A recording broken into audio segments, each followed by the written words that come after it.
আসসালামু আলাইকুম। কিছু কথা বলবো। স্বৈরাচার, খুনি, দুর্নীতিবাজ, ধর্ষক, লুটেরাদের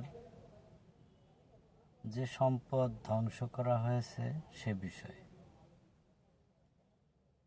মানুষের এখনো বুঝে আসে না যে মানুষ মারা গেলে তার জন্য কোনো শুনশান শব্দ, নীরবতা পালন করা ছাড়া কিছুই ছিল না। তারা শুধু এইসব কাজ করেই গেছে: খুন, ধর্ষণ, লুট, দখলবাজি, চাঁদাবাজি, সব কিছু। কেউ কিচ্ছু বলেনি। এ দেশের জনগণের সম্পদ দিয়ে তারা যেসব স্থাপনা করছে, যৎসামান্য স্থাপনা গুঁড়িয়ে দিয়েছে কিংবা আগুন দিয়েছে, কিন্তু তাদের ঔদ্ধত্য কিন্তু এখনো কমেনি, বরঞ্চ প্রতিনিয়ত তারা তাদের কার্যক্রম চালিয়ে যাচ্ছে। এগুলো দেখেও কিছু লোক মায়া কান্না করে। তারা বারবার বলে এটা করা ঠিক হয়নি, ওটা করা ঠিক হয়নি।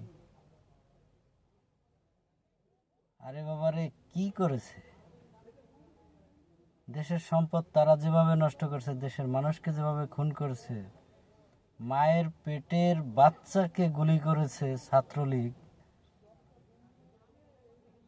এরপরে একরামকে যেভাবে গুলি করে মারছে র্যাব,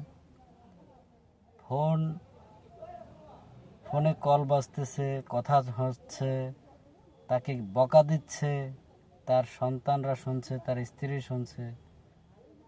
সেই গুলি করার পরে যে ঘোংরামি আমরা শুনেছিলাম অডিওতে, তা কি ভুলে গেছে মানুষ? যদি ভুলে যেয়ে থাকে তাহলে বুঝবো যে এই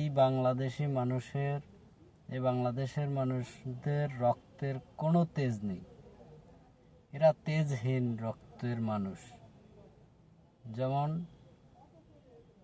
কিছু প্রাণী আছে তেজহীন, এরকমের।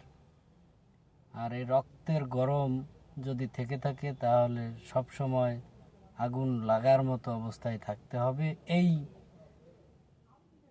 15.5 বছরের যারা ক্ষমতায় ছিল তাদের বিরুদ্ধে সব সময় কোথাও মাথাচাড়া দিয়ে উঠতে না পারে এরকমের তাদেরকে রাখতে হবে। আল্লাহ হাফেজ।